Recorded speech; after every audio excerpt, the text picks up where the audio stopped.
सबसे पहले जान लेते हैं, आई विटनेस पर बड़ा जोर होता है, आंखों देखी कानों सुनी पर। वहां पर हुआ क्या था? तनुश्री, क्या हुआ था? आप कब पहुंची वहां पर गांव और क्या देखा आपने? सौरभ, हम एग्जैक्टली मैं और मेरे कैमरा पर्सन वकार अहमद, हम लोग करीब 12 बजे गांव पहुंचे थे। हम लोग उससे पहले भी गांव में थे, 9 बजे से हम लोग गांव में थे। करीब हम लोग को पता, जैसे ही मुझे भाई का फोन आया कि मैडम हम लोग बॉडी लेके रास्ते में हैं, करीब 40 मिनट में गांव के अंदर पहुंच रहे हैं, हम इमीडिएटली गांव के अंदर पहुंचे। तभी हमें 12 बजे यहाँ पे मौजूद थे डिस्ट्रिक्ट मजिस्ट्रेट, यहाँ पे मौजूद थे जॉइंट मजिस्ट्रेट, यहाँ पे एसपी मौजूद थे। उन्होंने हमें यहीं पे रोक दिया। गांव से करीब 1.5 किलोमीटर पहले सौरभ हमें रोक दिया गया।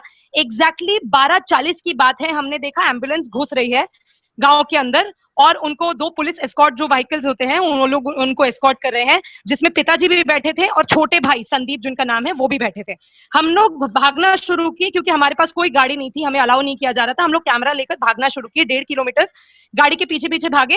अब पूरी जो फैमिली थी, जो माता जी थी, पूरे जो गांव वाले थे, वो घर के बाहर टकटकी लगाए बैठे थे सौरभ कि अब रुकी ये एम्बुलेंस और अब हमने अपनी बेटी को आखिरी बार देखेंगे, आखिरी बार देखेंगे। तो हमने जो देखा सौरभ कि वो एम्बुलेंस घर के बाहर नहीं रुकी और वो सीधा एक टेम्पररी सेटअप बनाया गया था घर से करीब 200 मीटर दूर, खेतों के बीच में एक वुड जो लॉग्स होता है उसका एक टेम्पररी सेटअप बनाया गया था सौरभ कि उस पे जलाएंगे, उस पे क्रिमेशन करेंगे। तो एम्बुलेंस सीधा उस तरफ जाने लग गई। जैसे ही देखा फैमिली ने कि एम्बुलेंस नहीं रुकी है, पूरी फैमिली, माता पिता जो चल भी ठीक से नहीं पा रहे थे, 2 भाई भाभी, सब लोग एम्बुलेंस के पीछे भागने लग गए और उन्होंने एम्बुलेंस को रोका कुछ करके।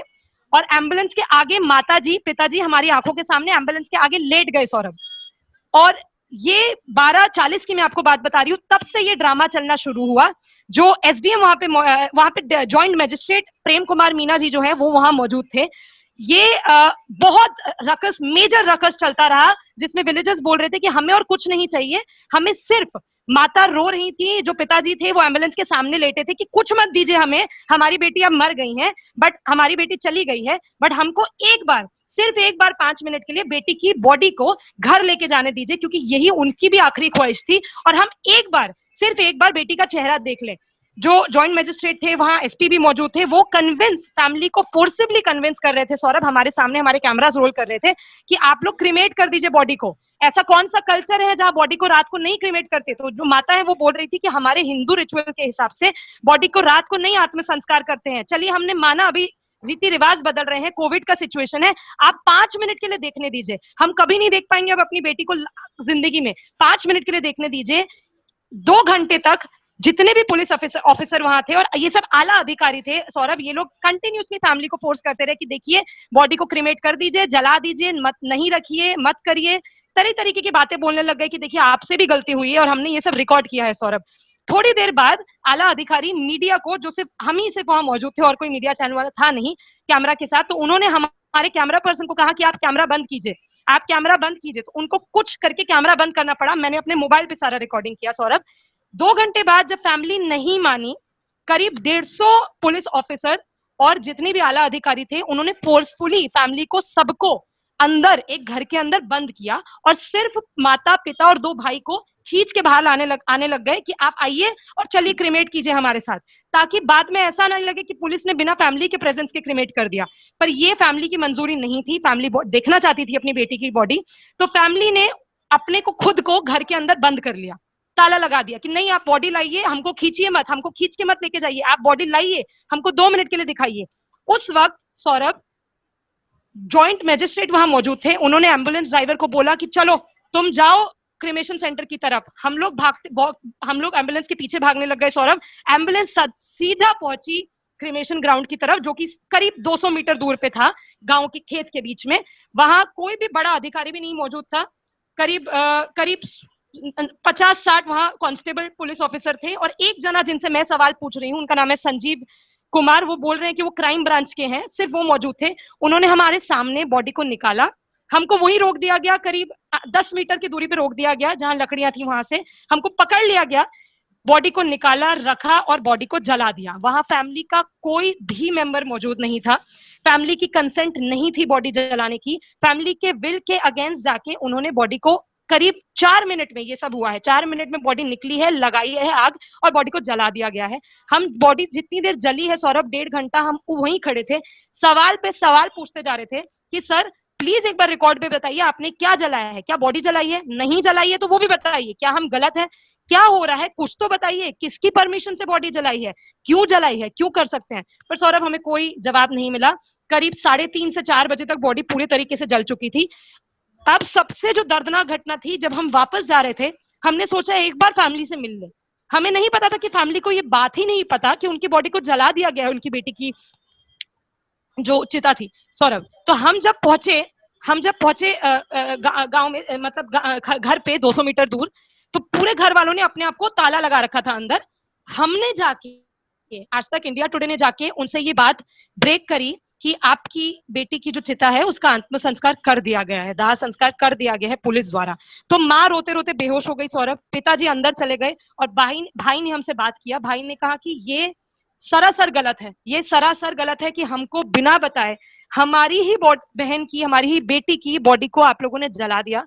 तो अब पता नहीं हमें कभी जस्टिस मिलेगा कि नहीं। जो लड़की जानी थी वो तो चली गई, हम लोग उसका चेहरा भी एक बार आखिरी बार नहीं देख पाए सौरभ। तो उसके बाद सब आला अधिकारी बाहर चले गए और हम भी बाहर आ गए। ये दर्शकों के लिए बहुत जरूरी है जो तनुश्री कह रही हैं, because she is the only I witness जो वहां पर मौजूद थी along with the camera person, जिन्होंने ये सब चीजें देखी। तो अगली दफा जब सरकार का कोई नुमाइंदा, कोई आईएएस, कोई आईपीएस प्रेस कॉन्फ्रेंस करे, आपके सामने आपको आकर बताए कि सब कुछ न्याय सम्मत ढंग से हुआ है, कोई एडीजी, कोई मुख्यमंत्री, तब इस आई विटनेस को आप सुन लीजिएगा। और जब ये कोर्ट में प्रोसीडिंग हो चुकी, हाई कोर्ट ने नोटिस लिया है इस बात का, तो वहां पर भी जाकर सबके बयान होंगे। तब भी इस बयान को याद रखिएगा कि असल में क्या हुआ, क्योंकि लगातार ये बात आ रही है कि प्रशासन परिवार पर दबाव डाल रहा है कि आज मीडिया है, कल मीडिया नहीं होगा, तब आप क्या करेंगे। ये सब तब हो रहा है जब वहां पर कुछ कैमरे मौजूद थे, क्योंकि ऐसे दर्जनों सैकड़ों उदाहरण हैं कि प्रशासन ने दबाव डाला, बवाल और ना बढ़े, तो परिवार वालों को कन्विंस करके अंतिम संस्कार कर दिया। पर यहाँ परिवार वाले साफ तौर पर ये बात कह रहे हैं। तनुश्री, राजदीप सर, एक मिनट पहले मैं ये आपको 1 मिनट के लिए रोक रहा हूं, क्योंकि मैं तनुश्री को बधाई देना चाहता हूं, क्योंकि ऐसे समय जब रिपोर्टर की विश्वसनीयता पर लोग सवाल उठाते हैं, जिस तरह से ये बॉलीवुड ड्रामा चला है मुंबई में, ऐसे समय एक रिपोर्टर बड़ी बहादुरी से वहां जाकर सवाल पूछ के बगैर ड्रामा किए हुए, मुझे जो अच्छी बात लगी तनुश्री की रिपोर्टिंग की, क्योंकि आजकल टीवी में ड्रामा बहुत है, रिपोर्टर स्टोरी नहीं बनता, स्टोरी वो लड़की है, स्टोरी उस लड़की की परिवार है, और हमारी जवाबदेही सवाल पूछना। तो तनुश्री, मेनी कॉन्ग्रेचुलेशंस, क्योंकि आपकी वजह से ये सच्चाई आई है। दूसरी बात, ये मामला अब कोर्ट तक जाएगा। जो बात आपने आज नेता नगरी में रखी है, कई वकील शायद कहेंगे कि यही बात आपको एविडेंस की तरह आपके टेप्स की जरिए जो वीडियो निकाला है कोर्ट के सामने रखना पड़ेगा। जरूर रखिए, बहादुरी से रखिए। You are at the right place at the right time, asking the right question. सही समय, सही सवाल आपने पूछा। आप जो बात कह रहे हैं, जो माननीय हाई कोर्ट के 2 जजेस ने जी ये ऑर्डर दिया है, उसमें चैनल का जिक्र है, तो तनुश्री विल बी कॉल्ड। उसमें लिखा है कि वो सारे वीडियो एविडेंस मंगवाए जाएं टीवी टुडे नेटवर्क से। तनुश्री, मेरा दूसरा सवाल ये है कि इस रिपोर्ट के बाद, बल्कि इस रिपोर्ट से पहले गांव में किस तरह की चर्चा थी, क्योंकि बहुत सारी थ्योरीज चल रहे हैं, जीप कटी नहीं कटी, रीढ़ की हड्डी टूटी नहीं टूटी, कोई एफएसएल का हवाला दे रहा है, कोई विसरा रिपोर्ट का हवाला दे रहा है।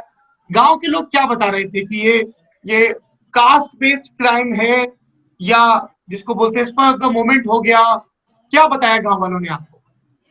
सौरभ, हम जिस दिन गांव में गए, मैंने जो सबसे पहला काम किया कि मैंने गांव का एक चक्कर लगाने की कोशिश की। हालांकि बहुत रात है और बहुत ही ये इंटीरियर में गांव है, तो चक्कर हमने एक लगाने की कोशिश की।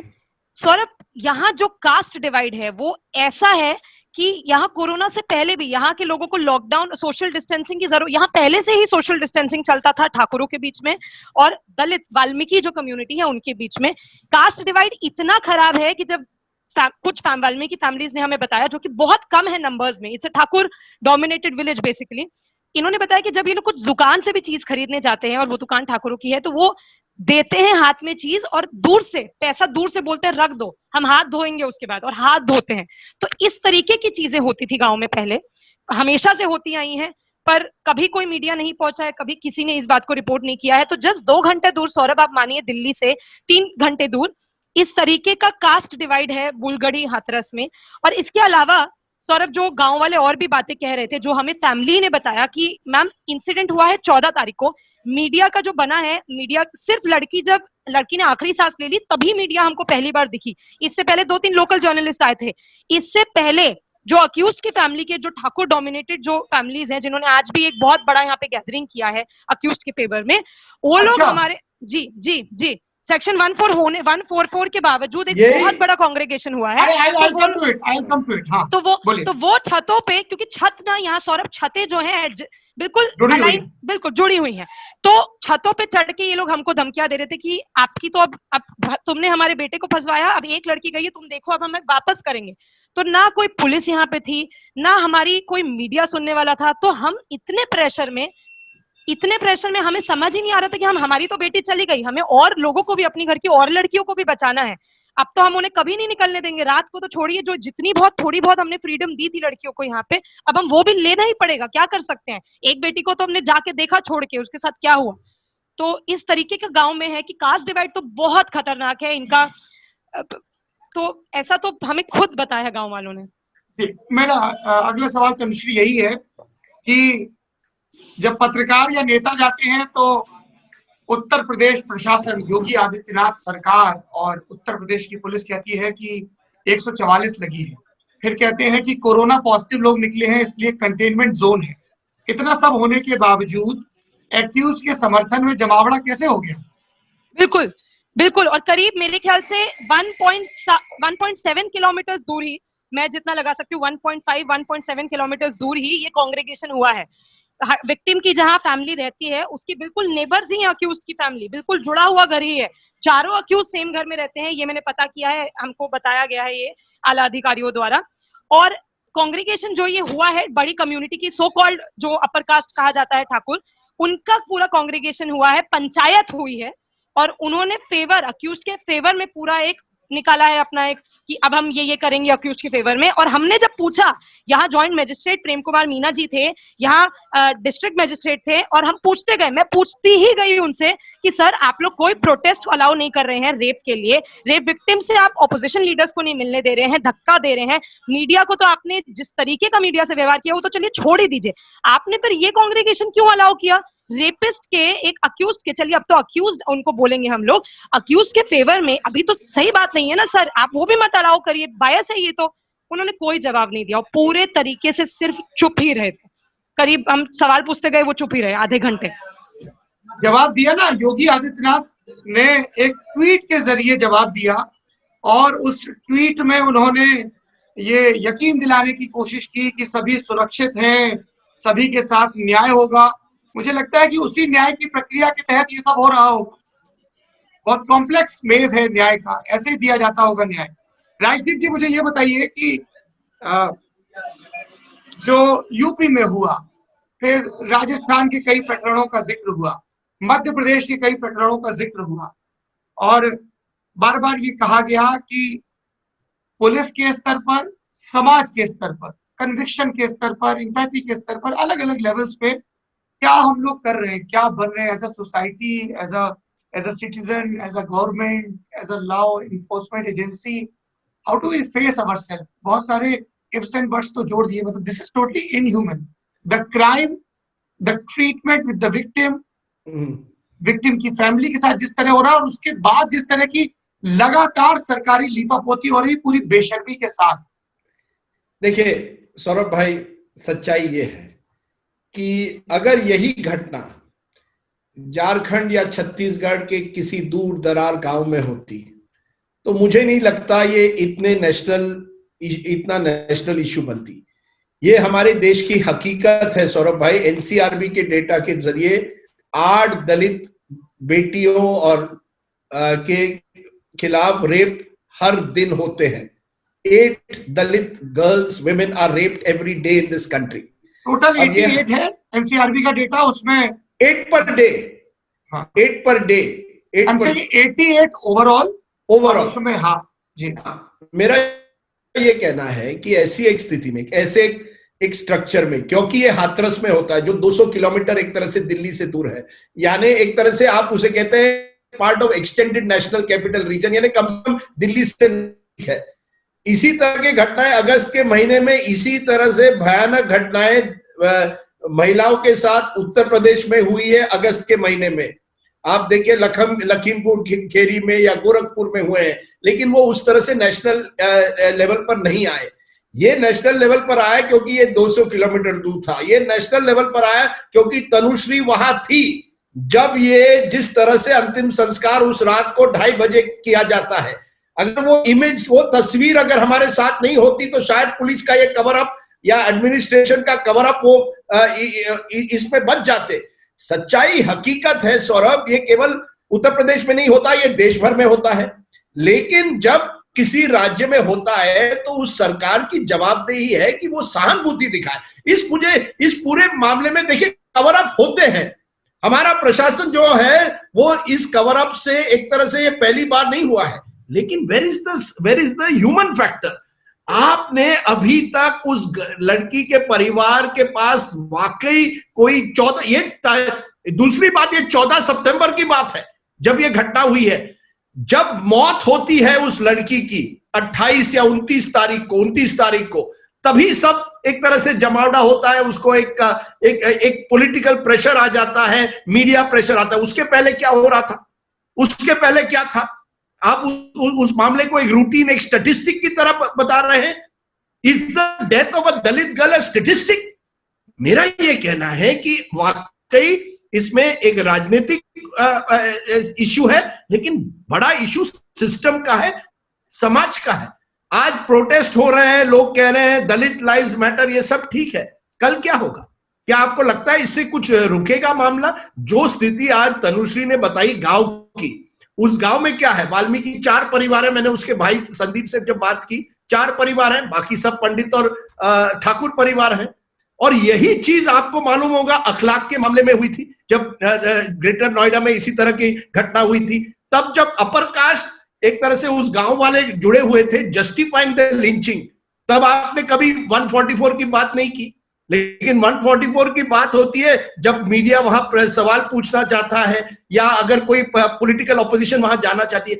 देखिए, योगी आदित्यनाथ के सामने एक चुनौती है। योगी आदित्यनाथ ने अपनी एक तस्वीर बनाई है, एक इमेज बनाया कि मैं कानून व्यवस्था को लेकर सख्त हूं। अगर आप कानून व्यवस्था के लेकर सख्त है, आप ये एनकाउंटर्स कर रहे हैं, व्हाट अबाउट दैट कोतवाल? ये कोतवाल और जो लोकल लेवल ऑफिशियल्स हैं, बगैर लखनऊ के सिग्नल के, क्या उन्होंने अपने आप में ये डिसीजन लिया रात को 2:30 बजे आत्मसंस्कार हम करेंगे? देखिए राजदीप जी, इसमें योगी आदित्यनाथ का ट्वीट है आज दोपहर का कि उत्तर प्रदेश में माताओं बहनों के सम्मान स्वाभिमान को क्षति पहुंचाने का विचार मात्र रखने वालों का समूल नाश सुनिश्चित है। इन्हें ऐसा दंड मिलेगा जो भविष्य में उदाहरण प्रस्तुत करेगा।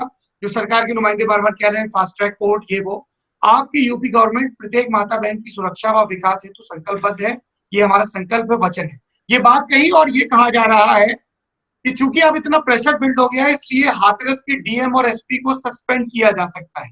नहीं, वो तो होगा, लेकिन देखिए सस्पेंड या ट्रांसफर किया जा सकता है, कोई ऐसी कार्रवाई हो सकती है कि थोड़ा सा धूल बैठ जाए। लेकिन एज यू राइटली मेंशन कि क्या लखनऊ के संकेत के बिना, चाहे वो ब्यूरोक्रेसी का संकेत हो चाहे पॉलिटिकल एस्टेब्लिशमेंट का हो, क्योंकि भाई उन्हें तो कहा दिया गया कि इस मामले को शांत करो, शांत करने के नए नए तरीके डिराइव कर लिए गए कि नहीं अब साहब ऊपर से ऑर्डर है तो फटाफट निपटाओ करो। पहले नहीं, एक मैच्योरिटी इज टोटली। सर पहले ये जब घटनाएं शुरू हुई उसे आपने फेक न्यूज कहा, और बार बार ये सरकार की एक रिफ्लेक्स एक्शन होती है, जो भी होता है फेक न्यूज है। हमने जब चित्रकूट में, जब हमारी रिपोर्टर तब मौसमी सिंह ने इन्वेस्टिगेट किया था, तब भी यही था, ये सब फेक न्यूज है। अब ये सरकार कैसे हर चीज को आप पीआर की तरह देखते हैं? मैं ये नहीं कह रहा कि 2017 के पहले इस तरह की घटनाएं नहीं होती है, देश भर में होती है। ये अखिलेश यादव 2017 के पहले बदायूं बहुत सारे हुए सर, और मैं आंकड़े देख रहा था, rape cases in UP were higher before Yogi came, but crime against women have increase. महिलाओं के खिलाफ और अलग अलग क्राइम होते हैं। देखिए, क्राइम का डेफिनेशन भी वाइड हो गया। कल जब एडीजीपी कह रहे थे रेप के बारे में कि रेप कैसे हुआ, it is not rape, the definition of rape post Nirbhaya has widened. Yes. और मुझे जो बात अच्छी नहीं लगी कि उसमें कोई सहानुभूति नहीं थी। एक लड़की को असॉल्ट तो किया गया है, ये आप मानते हैं, उसकी मौत हुई है, उनका डाइंग डिक्लेरेशन है, कहीं ना कहीं कोई हमदर्दी, कोई सहानुभूति नजर नहीं है। बिल्कुल ब्यूरोक्रेट लोग एक ऑफिशियस वे में आप कहते हैं नहीं नहीं ये जो है ना ये रेप नहीं है। फिर पहले आपने कहा था फेक न्यूज है, जब मौत होती है तो आप फेक न्यूज नहीं कह सकते, अब आप कहते हैं रेप नहीं हुआ है। अरे ये क्या है? कल आप कहेंगे आज जब शुक्रवार को ये शो रिकॉर्ड कर रहे हैं नेता नगरी, तब हमने अपने ललन टॉप शो में भी ये बताया कि जो एडीजी लॉ एंड ऑर्डर है प्रशांत, वो जो तर्क दे रहे हैं कि चूंकि ऐसा नहीं मिला इसलिए रेप नहीं हुआ, वो भी सुप्रीम कोर्ट के वर्डिक्ट के खिलाफ है। सुप्रीम कोर्ट ने एक रूलिंग दी है कि आप सिर्फ इन्हीं एविडेंस के आधार पर नहीं मान सकते, और वो मैं ये मान लेता हूं तो आर्ग्यूमेंट से कि ये कोर्ट डिसाइड करेगा कि रेप हुआ या नहीं हुआ, जो भी अवेलेबल एविडेंस है। सवाल सिर्फ इतना है कि पुलिस से जिस तरीके की संवेदनशीलता की उम्मीद थी क्राइम होने के बाद, और जिस तत्परता की उम्मीद थी, वो कह रहे हैं हमने तत्परता दिखाई, आरोपियों को गिरफ्तार कर लिया, मान ली ये बात, ये भी मान लिया कि एम्पैथी दिखाते हुए आपने उनके लिए मुआवजा और दूसरी चीजों का ऐलान किया, लेकिन पीड़ित के परिवार की जो मांग थी कि गरिमामय ढंग से, जो हाईकोर्ट की, ये मैं आपको बता रहा हूं, उन्होंने जो पूरा PIL बनवाया है वो यही लिखा है कि क्या गरिमापूर्ण ढंग से व्यक्ति का अंतिम संस्कार हो, राज्य बनाम ये PIL है। तो इस पर तो कोई बोल ही नहीं रहा, बात ही नहीं कर रहा है। देखिए सर, जब निर्भया कांड हुआ था लोगों ने शीला दीक्षित की इस्तीफे की मांग की थी। हालांकि पुलिस वैसे शीला दीक्षित के अंडर नहीं आती थी, वो मुख्यमंत्री थी दिल्ली की, लेकिन उन्हें टारगेट किया गया कांग्रेस के अंडर में आती थी, होम मिनिस्टर कांग्रेस के थे, यूपी की सरकार। बिल्कुल सही है, आपने उनको टारगेट किया, बिल्कुल सही, एक तरह से लोगों का गुस्सा है, स्वाभाविक है। लेकिन शीला दीक्षित ने जाकर आशा देवी से मिली, परिवार से मिली, लड़की को आपने सिंगापुर भेजा, वहां अगर मेडिकल ट्रीटमेंट और भी अच्छी हो, कम से कम एक कोशिश तो की कि एक एम्पैथी फैक्टर, प्रधानमंत्री मनमोहन सिंह ने खुद एक तरह से इलाज की कोशिश हुई, पहले वो अलीगढ़ मेडिकल कॉलेज और फिर सफदरजंग। लेकिन मेरा कहना है अब ये भी हो सकता है कि अगर आप उन्हें पहले सफदरजंग लाते तो शायद बच जाती, ये तो हो सकता है। लेकिन वेयर इज द एम्पैथी, जो सहानुभूति होनी चाहिए। एक तरह से कहीं ना कहीं इस लड़की को या परिवार को एक तरह से विक्टिम के बजाय विलन बनाने की कोशिश कर रहे हैं। एक कहीं ना कहीं उनको टारगेट, और क्या वजह है, क्या आप छुपाना क्या चाहते हैं? अगर अगले, और देखिए इसमें राजनीति एक तरह से ऐसी हो गई है, क्योंकि आपने रात को किया, अब विपक्ष पूछ रहा है कि हिंदू संस्कृति के अनुसार सुबह होता है ये, और बड़ी चतुराई से आपने एक तरह से ये बात एक ऐसे व्यक्ति को बताई है, क्योंकि आप हमेशा कहते हैं आप हिंदुत्व से जुड़े हुए हैं। अब ये कैसा हिंदू संस्कृति है कि आप एक परिवार को कहते हैं कि उसी समय रात को करना। मैं आपसे एक छोटा सवाल पूछता हूं सौरभ, आप उत्तर प्रदेश से आते हैं, क्या अगर ये लड़की अपर कास्ट की होती, एक ठाकुर परिवार से आती, ब्राह्मण परिवार से आती, क्या उसका अंतिम संस्कार उसी रात को इसी तरह से होता? यह सवाल है, इसका कोई राजनीति आपने जिक्र किया, आप याद करिए महाराष्ट्र में ऐसी एक विभत्स घटना होती है एक मराठा लड़की के साथ। नहीं, ऐसी घटना महाराष्ट्र में दलित परिवार से होती है, खैरलांजी में 2006 में, उसके बाद अहमदनगर में पिछले 2 साल पहले होती है। मैं मानता हूं। नहीं, मैं ये कह रहा हूं कि आप रिएक्शन और ग्रेविटी देखिए कि जब ये घटना होती है, जो हम लोग so called powerful dominant caste, present caste मानते हैं, तब प्रशासन कैसे रिएक्ट करता है। 2000 जो अहमदनगर में हुआ मराठा की लड़की इसके साथ हुआ, 2006 में हुआ खैरलांजी में दलित परिवार से। यू आर राइट कि आप सोशल हायरार्की में कहाँ है, इसके हिसाब से ट्रीटमेंट होता है। जो आखिरी बात इस पे हमें करनी चाहिए वो ये है तो आपने मुझे जवाब नहीं दिया। क्या मैं वही कह रहा हूं, मैंने कहा ना कि पॉलिटिक्स सोशल हायरार्की के हिसाब से एडमिनिस्ट्रेशन का ट्रीटमेंट बदलता है। अभी तनुश्री ने बताया ना, तो फिर बेटी पढ़ाओ हुआ है सर, तो फिर ये स्लोगन बेटी पढ़ाओ बेटी बचाओ, ये स्लोगन की हम बिल्कुल महिलाओं के साथ जुड़े हुए हैं। यानी अभी भी आप एक तरह से महिला को, अगर वो दलित हो, उसे किसी उच्च जाति की महिला से अलग देखते हैं। ये वाकई सच्चाई है। क्या हुआ, और इसी उत्तर प्रदेश में मायावती जैसे बड़े नेता हुई, दलित बहन हुई जो एक बड़ी नेता बनी, इसके बावजूद जो सोशल स्ट्रक्चर है सामाजिक ढांचा है वो नहीं बदला है, ना प्रशासनिक ढांचा बदला है, ना प्रशासनिक ढांचा बदला है। और ये सबसे दुर्भाग्यपूर्ण बात है, क्योंकि प्रशासन तो वही रहेगा, सरकारें आती जाएगी, लेकिन अगर प्रशासन वही रहेगा, सामाजिक ढांचा ऐसा रहा, तो क्या बदलेगा इस देश में? तो कम से कम इसको एक मिसाल तो बनाइए। ये डर का माहौल होना चाहिए उन लोगों में जिन्होंने ये करवाया है, और अखलाक के साथ वही हुआ था। जिन्होंने ये करवाया लिंचिंग, वो बच गए। एक तो योगी आदित्यनाथ जी के रैली में मिला था एक अक्यूज मुझे, जो उस घटनाक्रम से जुड़ा हुआ था। यानी अगर आप एक उच्च जाति से आते हैं, अगर आप तो और अगर किसी एक पार्टी से जुड़ जाते हैं तो आप बच जाते हैं। ये क्या है? अभी तक राजदीप जी, इसमें अब पॉलिटिकल गोलबंदी भी हो रही है। लड़की वाल्मीकि समाज से आती थी, सभी जिलों में प्रदर्शन हो रहा है।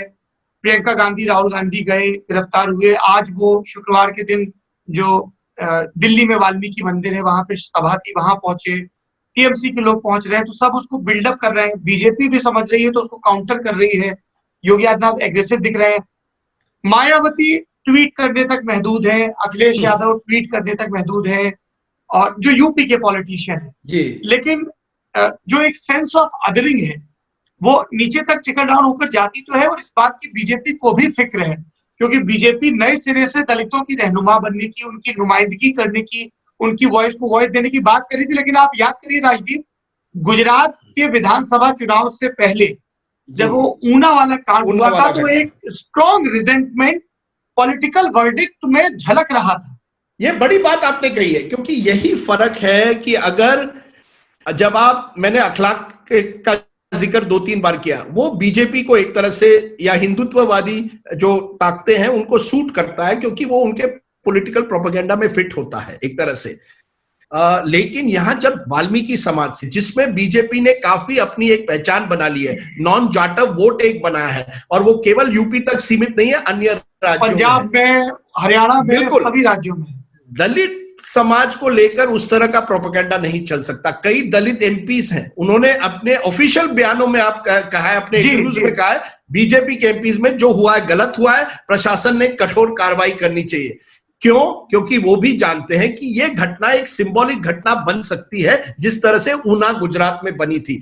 यानी एक तरह से जो दलित एक एम्पावरमेंट हुआ, एक ताकत आई है दलित वर्ग में, उसके उस समाज में जो है रिएक्शन जिस तरह से आ रही है, बीजेपी को उससे बचना पड़ेगा। लेकिन मैं ये कहता हूं, आज वो दलित की बेटी है, कल सोचिए कोई भी हो, one rape is one rape, one rape is one rape too many. 4 rapes there are 4 rapes, 1 rape every 15 minutes in this country. 1 rape every gang rapes में Uttar Pradesh, Haryana, Madhya Pradesh, Rajasthan account for 70% of the cases. कहीं ना कहीं मुझे लगता है सौरभ, जाति, gender यानी महिला, पॉवर्टी, गरीबी, और उसका जो एक इंटरसेक्शन है हमारे समाज में, वो इस पूरे घटनाक्रम में नजर आता है। ये बात महत्वपूर्ण है, और जो दर्शक देख रहे हैं, जो सत्ता के केंद्रों पर बैठे हैं, उनकी जवाबदेही है, उनसे सवाल पूछे जाएंगे, पुलिस से, प्रशासन से सवाल पूछे जाएंगे, कोर्ट दखल देगा। लेकिन एक सवाल आपको भी अपने आप से एक समाज के तौर पर पूछना है कि आप किसी भी किंतु परंतु के साथ क्या अपनी न्याय को सूली पर टांग देते हैं जब जाति का मामला आता है? क्योंकि at the end of the day यहाँ पे 2 बड़े डिस्कोर्स हैं। एक जेंडर का डिस्कोर्स है कि आप जो क्राइम अगेंस्ट वुमेन करते हो उसके पीछे आपकी नियत क्या रहती है। हमने कई केसेस में देखा है, पॉपुलर डिस्कोर्स में देखा है कि एक बदला लेने के लिए रेप किया गया, ऐसा किया गया, वैसा किया गया, एक चीज। और दूसरी चीज ये है कि कास्ट का एंगल, एक सेंस ऑफ सुप्रीमेसी जो कि सच्चाई है, वो रहता है कि नहीं। तीसरी बात ये है राजदीप, इसमें जो गौर करने की, कि योगी आदित्यनाथ पर उनके पॉलिटिकल राइवल्स, ये एक बड़ा चैलेंज बन के आया है पिछले 6-8 महीने में। पॉलिटिकल राइवल ये इल्जाम लगा रहे हैं योगी आदित्यनाथ सरकार पर, जिसको वो अपने ढंग से डिफेंड भी करते हैं कि ये टी सीरीज ठाकुरों की सरकार है ना। इसीलिए जो विपक्षी हैशटैग चलाते हैं वो योगी आदित्यनाथ भी चलाते हैं, अजय सिंह बिष्ट वाला चलाते हैं, वो भी उस चीज को असर्ट करते हैं टू गेन पॉलिटिकल माइलेज। तो ये तो एक पॉलिटिक्स हो गई। उसमें योगी सरकार कहती भी है कि नहीं नहीं ये गलत है, आप हमारी नियुक्तियां देखिए, ओबीसी का रिप्रेजेंटेशन देखिए मंत्रिमंडल में, या विकास दुबे एनकाउंटर में ब्राह्मणों की बात हुई तो उन्होंने बता दिया डीजीपी ब्राह्मण है, चीफ सेक्रेटरी ब्राह्मण है, आदि इत्यादि। ये हाथरस वाले मामले में भी ये हो रहा है कि चूंकि जो एक्यूज्ड हैं उनकी जाति वो है, तो उसके बेस पर भी एक पॉलिटिकल नैरेटिव बिल्ड होने की कोशिश हो रही है। अब देखना यह है कि एक एडमिनिस्ट्रेटर के तौर पर, चीफ मिनिस्टर के तौर पर योगी आदित्यनाथ कैसे उस परसेप्शन को काउंटर करते हैं, क्योंकि पॉलिटिक्स में ये परसेप्शन बहुत इंपॉर्टेंट चीज होती है। और दूसरा, एक एडमिनिस्ट्रेटर के तौर पे कैसे वो अक्रॉस द सोसाइटी ये मैसेज दे पाते हैं, अगर दे पाते हैं कि नहीं, ना तो कास्ट बेस पर कोई भेदभाव होगा या हुआ है, और दूसरी चीज कि अगर कोई गलत रहा है तो उसके खिलाफ कार्रवाई होगी, चाहे भले ही वो एडमिनिस्ट्रेटिव मशीनरी का हिस्सा हो या ना हो। और तीसरी बात कि भविष्य के लिए नजीर बनना चाहिए कि भाई ये हुआ, गलत हुआ और इसको ऐसे करेक्ट किया जाएगा। ये बहुत इंपॉर्टेंट चीज है। तीसरी चीज, मैं एक छोटी सी बात जो मुझे और भी बहुत दुख हुआ, एक दिन बाद इस घटना के बाद, उस लड़की के मौत के बाद बलरामपुर में घटना होती है, और मुझे कुछ लोग फोन करके कहते हैं आप उसे क्यों नहीं दिखाते, क्योंकि उसमें जो अक्यूज्ड है उसमें एक मुस्लिम है या दो मुसलमान है, तो वो आप उसे दिखाइए। फिर उसी अगले दिन राजस्थान में घटना होती है जहां एक रेप का एक्यूजेशन होता है, तो कोई मुझे फोन करता है आप वो नहीं दिखाएंगे, वहां कांग्रेस का शासन है। अब देखिए, रेप जो है, कांग्रेस का शासन, मुस्लिम एक्यूज, इन सब पर कार्रवाई होनी चाहिए, लेकिन आप जिस पॉलिटिकल प्रिज्म में दिखा रहे हैं, कोई किसी का पर्सनल वेंडेटा नहीं है किसी सरकार के खिलाफ। एक मात्र पर्सनल ख्वाहिश ये है कि लड़कियां सेफ महसूस करें। सर मेरा ये कहना है, अगर आप बलात्कार को पॉलिटिकल फुटबॉल की तरह देखेंगे और उसी तरह से कि आपके राज्य में इतने हुए, मेरे राज्य में उतने हुए, your rape versus my rape, ये क्या है? मुझे लगता है कि अगर वाकई योगी आदित्यनाथ की सरकार प्रामाणिक है तो उन्होंने एक कठोर मैसेज अपने पूरे सिस्टम को देना है, समाज को देना है, क्योंकि परसेप्शन की बात जो आपने की, लेकिन सिस्टम को देना है, क्योंकि सिस्टम जो है, जो प्रणाली है, जो वो कोतवाल है, जो वो एसडीएम है, जो वो डीएम है, उनको एक ऐसा मैसेज देना पड़ेगा, केवल ट्रांसफर और सस्पेंशन से नहीं, लेकिन लोगों के सामने सच्चाई लाकर। और कभी-कभी सच्चाई एंगल है, राजनीति एक एंगल और है कि आप किसको बलि का बकरा बनाएंगे, क्योंकि सवाल ये है कि जो कोठरी घेरे हुए हैं, जो सलाह देती है, देखिए मुख्यमंत्री हर जगह मौजूद नहीं है, मुख्यमंत्री को सलाह देने के लिए पॉलिटिकल लोग हैं, चीफ सेक्रेटरी हैं, प्रिंसिपल सेक्रेटरी हैं, होम सेक्रेटरी हैं, डीजीपी हैं, वो सीजन्ड ब्यूरोक्रेट्स हैं, उन्होंने इस तरह की स्थितियां देखी है, तो उनकी भी बहुत जिम्मेदारी बनती है, अकाउंटेबिलिटी